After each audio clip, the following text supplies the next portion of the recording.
지난주에 이어서 오늘도 자랑스러운 교회라 하는 제목으로 말씀의 은혜를 나누고자 합니다.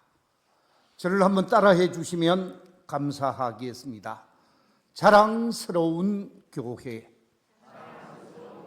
한 번 더 하겠습니다. 자랑스러운 교회. 우리 교회가 이 지역 사회와 한국 사회 속에서 자랑스러운 교회로 주께 영광 돌리는 복된 교회가 되시기를 주의 이름으로 축원합니다.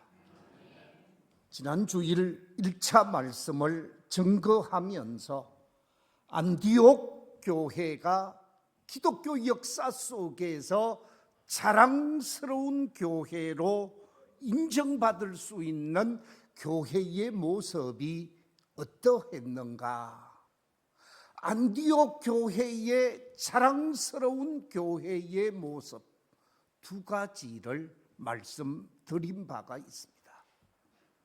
제일 첫 번째 드린 말씀은 바로 이 안디옥 교회는 엄청난 박해를 받았고 정말 힘겨운 어려움을 경험하게 되어졌는데 그 큰 박해 속에서도 낙심하지 않고 사명을 잘 감당하는 교회였다라고 말씀을 드렸습니다.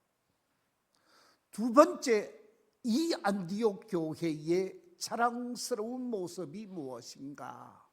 사람이 움직여가고 사람의 이성이 움직여가는 교회가 아니라 하나님의 말씀 중심으로 움직이는 교회였다 그랬습니다.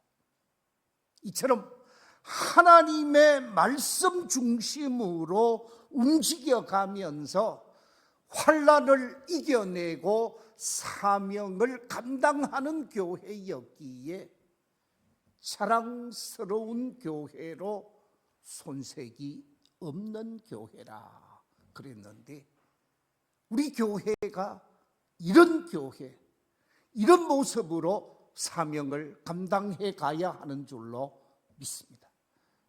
오늘 세 번째, 이 안디옥 교회의 자랑스러운 모습이 무엇일까?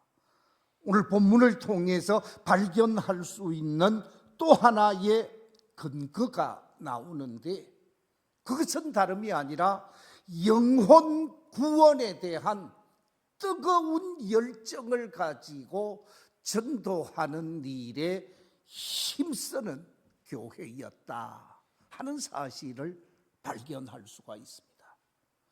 오늘 본문 19절부터 21절 말씀 우리 같이 한번 읽어보겠습니다. 19절부터 21절 스크린의 말씀을 읽겠습니다. 시작.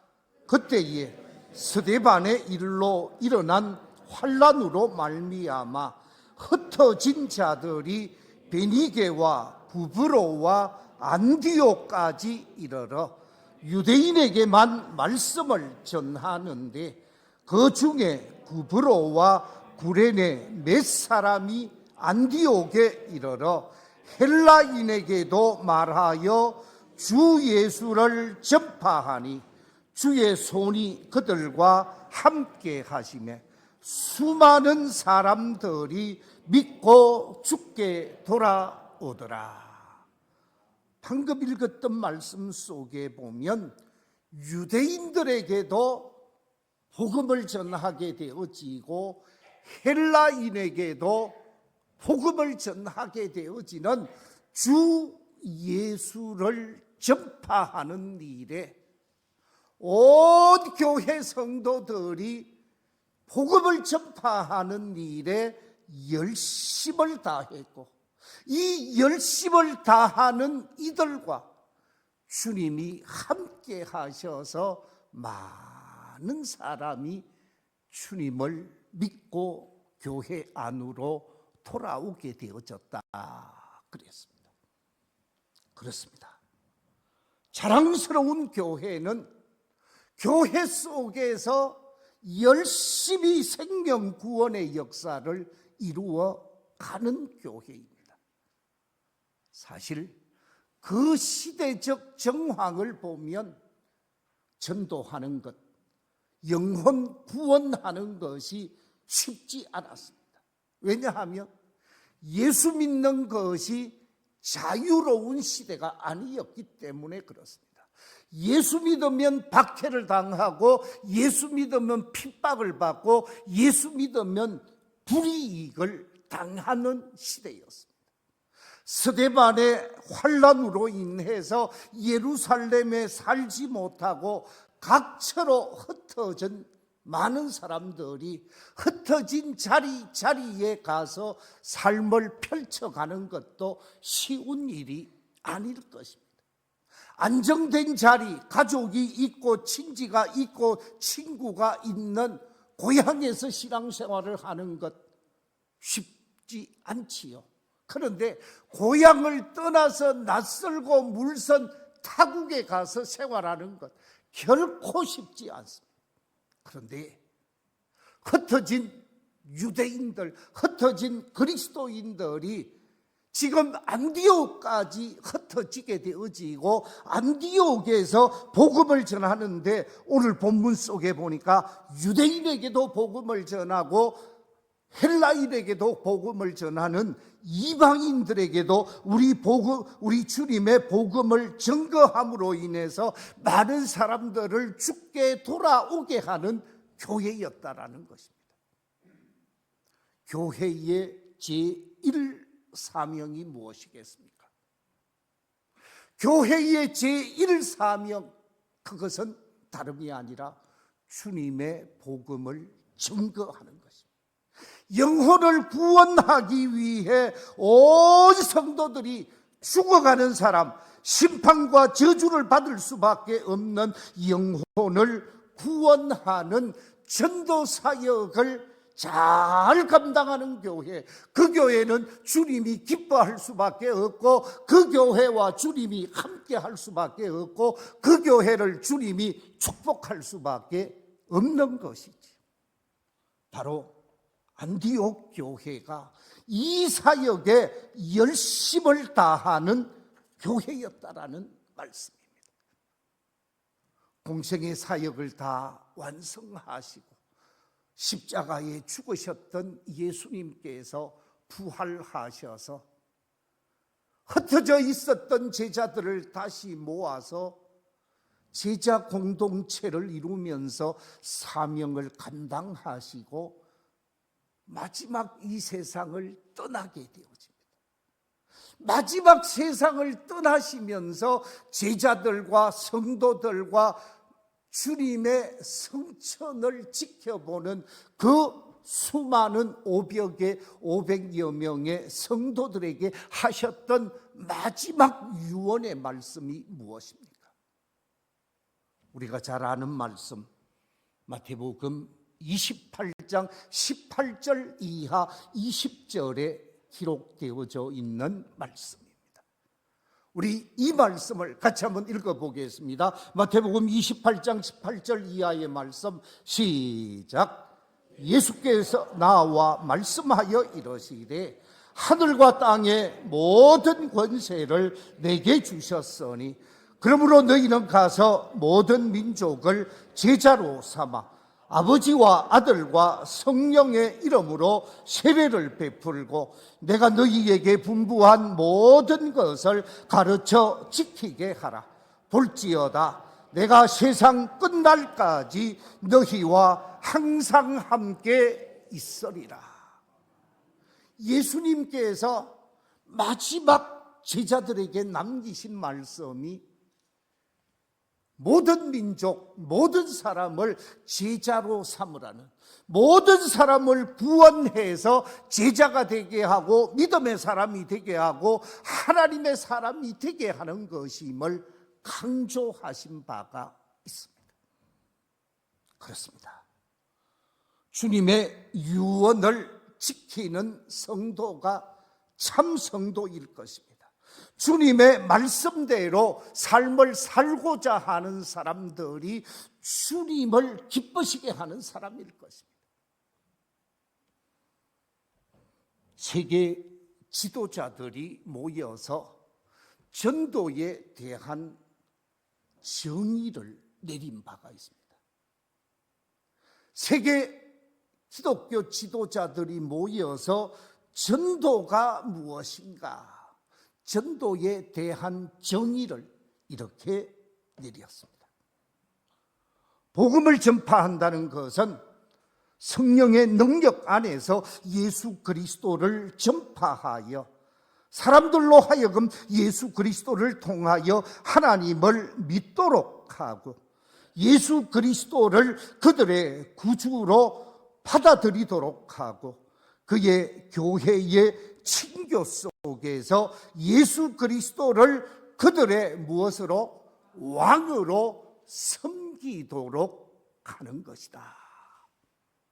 전도는 성령 안에서 예수 그리스도를 전파하는 것인데, 성령 안에서 예수 그리스도를 전하는데 그리스도를 통해서 하나님을 믿고 예수 그리스도를 구원의 주로 고백하고 그 그리스도를 나의 왕처럼 모시고 살도록 하는 것을 전도라라고 규정을 냈습니다. 그렇습니다. 예수 그리스도를 전하여 믿게 하고 왕으로 모시며 살도록 돕는 것, 그것이 전도하는 것이지. 영국 교회가 낳은 대단한 목사님, 이 대단한 목사님 스펄전이라는 목사님이 있습니다. 이 스펄전 목사님은 전도를 아주 쉽게 이렇게 설명했습니다. 전도란 거지가 다른 거지에게 음식 얻을 곳을 알려주는 것과 같다. 요즘은 우리 대한민국에 밥을 얻으러 다니는 사람은 없지요. 그런데 저희들이 어렸을 적 1960년대, 1970년대 거지가 왜 그렇게 많은지 모르겠습니다. 정말로 거지가 많았던 것 같아요. 전쟁 이후였기 때문에 손에 뭐 가락지 같은 이걸 뭐라고 그래요? 이렇게 된 거.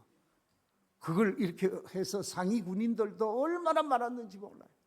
국가를 위해서 손을 잃고 국가를 위해서 다리를 바쳤던 수많은 희생자들이 살아가기가 쉽지 않았습니다. 그래서 국어를 해야만 했습니다. 그런데 A라는 사람이 어느 집에 가서 맛있는 식사를 대접받았어요. 그 집에 가서 국도 맛이 있고 밥도 맛이 있고 반찬도 맛있게 음식을 대접받았으면 음식을 대접받은 이 거지가 자기 거지 동네에 가서 뭐라고 얘기하겠어요? 야, 내가 어느 집에 갔더니 맛있는 음식을 주더라. 가서 한번 먹어봐. 그래서 줄줄이 쫙 와서 그 집에 와서 음식을 먹고 맛있게 먹고 돌아가게 되어지면 야, 이 집이 참 좋은 집이다 그러면서 소개해 주는 것, 그게 전도라는 것. 그렇습니다. 영혼의 양식을 먹게 하도록 하는 것이 전도라는 것. 교회는 육신의 양식이 아니라 영혼의 양식을 전하여 그 양식을 먹고 영혼이 잘되고 범사가 잘되게 하고 축복된 길을 걸어가도록 해주는 곳이 교회이기에 전도는 영혼의 양식을 전하여 주는 곳이라는 말씀. 그래서 교회는 이 일에 중단이 있어서는 안 된다라는 거죠. 혹자는 전도에 대해서 이렇게 말했습니다. 전도는 하나님의 사랑으로 가득한 아름다운 마음이 아직 하나님을 알지 못하는 무사람들에게 그 사랑을 어떻게 하도록 하는 거라고요? 흘러가게 하는 것이다. 내가 하나님의 은혜를 받고 내가 하나님의 사랑을 받아서 그 사랑으로 충만하고 기쁘고 즐겁게 신앙생활을 하고 있는데, 하나님의 은혜와 사랑에 감격해서 이 하나님의 사랑을 흘러보내는 것이 전도라는 거예요. 우리가 구원받은 구원의 기쁨, 구원의 은혜, 구원의 감격을 내 가슴 속에만 머물게 하는 것이 아니라 형제의 가슴에, 이웃의 가슴에 머물게 해서 그도 기쁘고 그도 즐겁고 그도 행복하게 살아가도록 하는 것이 전도라는 말씀이지. 그렇습니다. 이처럼 우리는 함께 기쁨을 나누고 함께 행복을 나누는 나눔의 삶이 전도라는 것이지. 혹자는 전도에 관해서 이렇게도 표현을 했습니다. 전도는 우리의 믿음과 확신을 다른 사람들과 나누는 것이며, 그들이 자신들의 종교적 전통을 고수하든지 고수하지 않든지 간에 그들을 제자의 길로, 성도의 길로 초대하는 것이다. 그렇습니다. 주께로 초대하게 되어지면 주의 손이 역사하게 되어지고 주의 능력이 역사해서 마음을 변화시키고 생각을 바꾸게 해서 주의 자녀, 주의 사람이 되게 한다라는 말씀입니다. 프린스톤의 설교학 교수로 신학자로 사명을 감당하고 있었던 스위지 박사가 있습니다. 프랭크 스위지 박사가 있는데, 이 스위지 박사는 전도에 관해서 이렇게 정의했습니다. 전도란 교회 밖의 사람에게 예수 그리스도를 소개하여 믿게 함으로 교회 안으로 들어와서 지체가 되도록 가능한 모든 방법을 동원하는 것이다. 교회 밖의 사람이 교회 안에 들어와서 지체가 되도록 모든 방법을 동원하는 것이 전도예요. 그렇기 때문에 전도는 철저하게 관계 전도가 되어질 때 의미가 있는 것입니다. 우리 교회가 해야 할 가장 중요한 사명, 안디옥 교회가 자랑스러운 교회가 되어진 것은 열심히 주의 복음을 증거하는 일을 했기 때문에 그렇다라는 거지.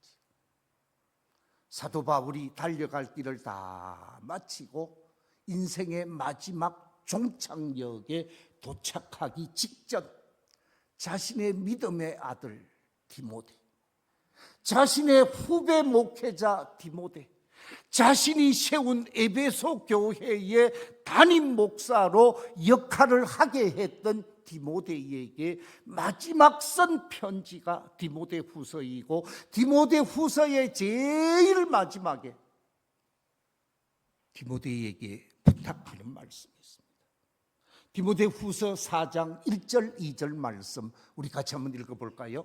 시작. 하나님 앞과 살아있는 자와 죽은 자를 심판하실 그리스도 예수 앞에서 그가 나타나실 것과 그의 나라를 두고 엄히 명하노니 너는 말씀을 전파하라.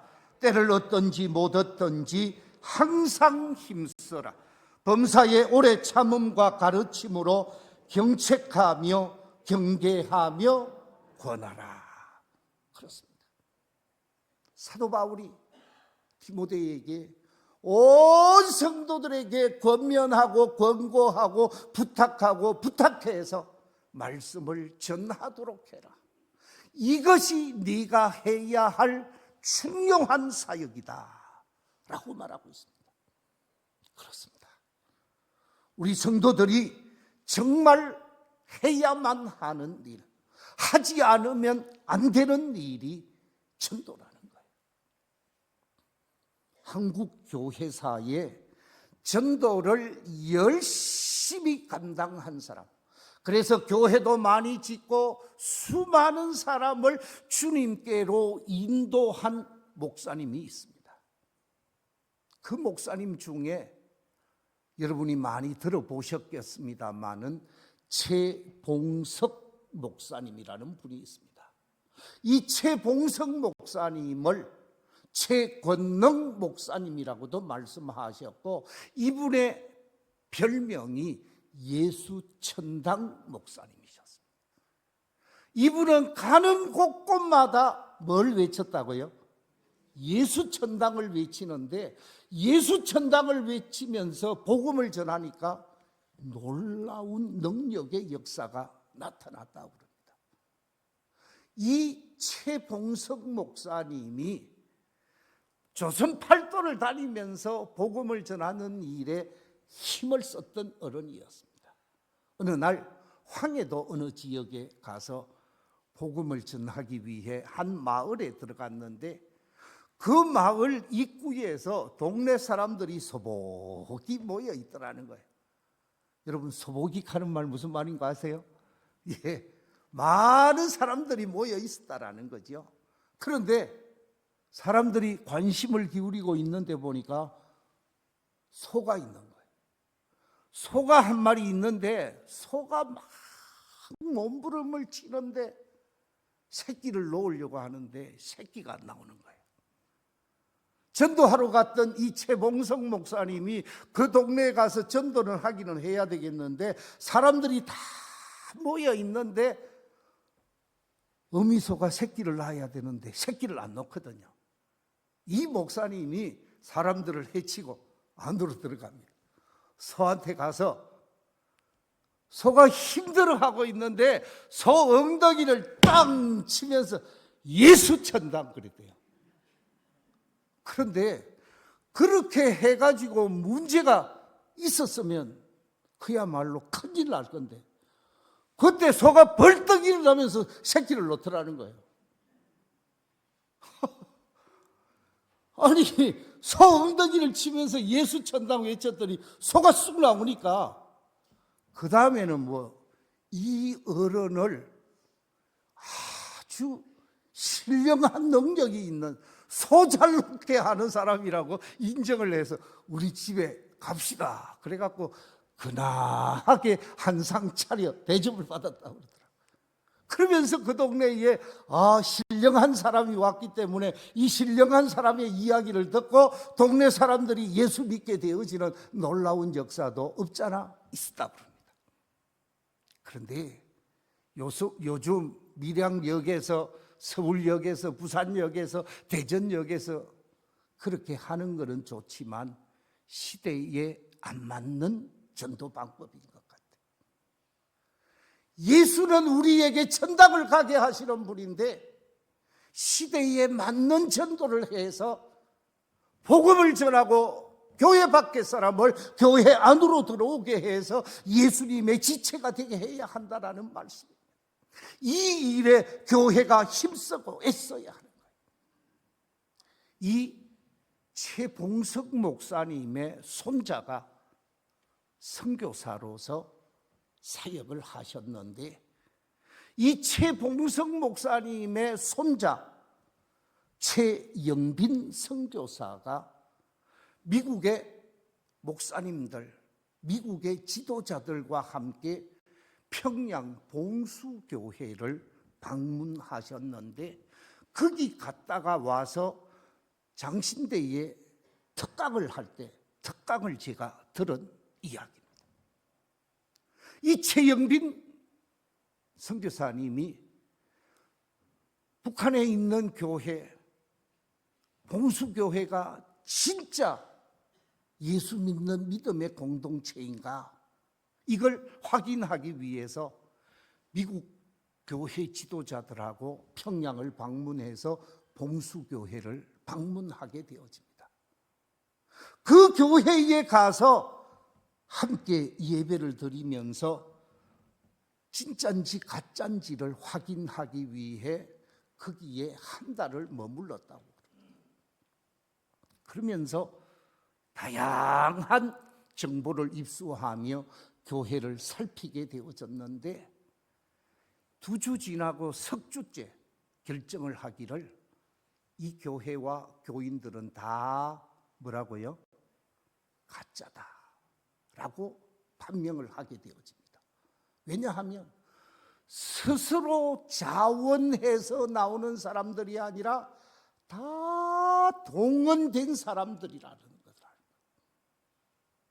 그리고 성도도 동원되어지고 설교하는 사람도 명령에 의해서 하고 찬양하는데 남자들은 없고 여자 찬양대만 있는데 그 찬양하는 사람들도 다 동원된 사람이고 기도 담당하는 사람도 공산당으로부터 허락되어서 동원되어서 하는 사람들이니까 이 사람들은 역할은 하지만 정말 참신앙인들은 아닌 것 같다. 그러면서 이 최영민 선교사가 하는 얘기가 그 가짜 속에 진짜가 있더라 그러는 거예요. 진짜가 뭐냐? 가짜 목사가 전하고 가짜 성도들이 받아들이는 전하고 받는 말씀은 가짜가 아니라 뭐라고요? 진짜더라. 왜? 가짜 목사가 전하고 가짜 성도들이 그 복음을 받아들이는데 진짜로 변하고 눈물 흘리고 감동을 받는 사람들이 없잖아? 있더라는 거예요. 성경을 몰래 가지고 가는 일들이 일어나게 되어지고 당국에 비상이 걸렸다라는 거예요. 왜? 성경 말씀이 은혜가 되어지고 성경 말씀이 자신의 심령을 깨우치게 되어지니까 몰래 성경을 가지고 가니까 이 성경 도둑을 잡기 위해서 당국에서 비상을 걸었다고 합니다. 그랬더니 성경을 가지고 가는 것이 아니라 성경 속에 있는 성경을 찢어서 가는 사람들이 나오더라는 거예요. 왜? 그 말씀이 자신에게 은혜가 되어지고 생명 양식이 되어져서 성경을 못 가지고 가니까 몰래 찢어가는 사람들이 있었다. 그러면서 가짜 속에 진짜가 있더라 하는 이야기입니다. 그렇습니다. 조금 부족해도 전하는 사람이 조금 믿음이 없어도 말씀의 역사, 성경의 역사, 주의 손이 함께 할 때 놀라운 역사를 일어나게 한다는 말씀이죠. 내가 조금 부족하고 내가 조금 말주면이 없고 내가 문제 있는 모습이 있다 할지라도 나와 함께 하시고 나를 통해서 일하시고자 하는 성령님의 역사가 나타나고 주의 손이 함께 할 때 많은 사람들이 변화되고 깨닫게 되고 돌이키게 되고 주께로 돌아오는 역사가 나타난다는 말씀입니다. 그렇기 때문에 내가 부족하다고 그 일 안 해서 안 된다는 거죠. 부족한 사람을 통해서 역사하시는 역사하심이 나타나게 되어진다는 말씀입니다. 대구에 어떤 장로님의 이야기입니다. 이분이 서리 집사로 본인 스스로가 말하기를 날라리 집사라고 얘기했던 그분이 자기가 1970년대 병원을 개업해서 내과 의사로 열심히 진료를 했습니다. 그 당시는 카드가 없던 시절이기 때문에 다 현금 박치기가 대부분이었다고 그래요. 하루 종일 진료하는데 심지어 많을 때는 350명까지 진료를 했답니다. 그러면 직원들 퇴근시키고 뭡니까? 돈 넣는 걸 그걸 뭐라고 그래요? 예, 거기서 돈을 내서 책상 위에 얹어서 이렇게 저녁마다 돈 세는 제비가 쏠쏠했다고 하더라고요. 이렇게 돈 세면서 돈을 모아가게 되어지는데 어느 날 돈을 세다가 불현듯 이런 생각이 들었대요. 자신이 내가 하나님 앞에 가면 하나님께서 너 뭐 하다가 왔니? 하고 물으면 내가 하나님 앞에서 뭐라고 대답할 것인가? 환자들 열심히 섬기다가 돈만 세다가 왔습니다. 이러면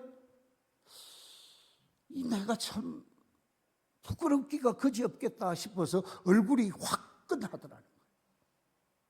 그때 정신을 차리고 그래도 내가 집사인데 옳게 좀 신앙생활을 해봐야 되겠다. 그래서 옳게 신앙생활을 하는 것은 환자들을 만나면서 환자들을 더 따뜻하게 하고 가까이 하면서 환자들에게 정성을 다하면서 당신의 육체는 내가 치료해 줄 수 있지만 당신의 정신도 치료받아야 하고 당신의 영혼도 치료받아야 되는데 내가 가서 영혼 치료받은 곳, 내가 가서 영혼 치료받는 그곳에 당신도 가서 함께 치료받읍시다. 그러면서 자신에게 오는 환자들 중에 예수 믿을 만한 사람들을 한 사람 한 사람 주께로 인도해 가기를 시작했다고 그래요. 처음에는 1년에 16명인가 했다고 그러더만요. 나중에는 1년에 70명을 전도했다고 그러시더라고요. 지금은 그 아들이 병원을 이어서 하고 있습니다마는 제가 그 병원에 그 아버지가 섬기던 병원, 지금도 제가 가고 있고 지금도 그 아들이 섬기는 병원을 제가 40년 가까이 진료를 받고 있습니다. 사랑하는 성도 여러분, 그랬더니 그분이 장로님 된 거는 두말할 것도 없고 경북노회 노회장을 하시다가 연세 많으셔서 세상을 떠나셨습니다. 이 장로님의 간정, 저는 참 귀하다고 생각합니다. 자신이 가지고 있는 그 의사라는 직업을 가지고 많은 사람을 주께로 인도해서 하나님의 사람으로 변화시켰던 장로님. 그분은 잊을 수가 없는 분이죠. 사랑하는 성도 여러분, 교회가 교회 속에서 해야 할 일이 생명 구원하는 것이고 주께로 인도하는 전도자의 사명을 감당하는 것입니다. 이 안디옥 교회는 이 일을 온 성도들이 감당함으로 역사 속에서 자랑스러운 교회가 되어졌다라는 것입니다. 이 자리에 계신 우리 모든 성도들이 우리 교회 속에서 멀리 갈 것 없습니다. 내 가까이에 있는 그 사람, 그 한 사람을 주께로 인도하는 일에 관심을 기울이고 힘을 써서 애쓰고 힘쓰다가 보면 주께로 돌아오게 되어지는 것이죠. 우리 교회가 안디옥 교회처럼 아름다운 말씀, 복음, 진리, 예수를 전함으로 자랑스러운 교회로 세워져 가는 귀한 역사가 있게 되시기를 주의 이름으로 축원합니다.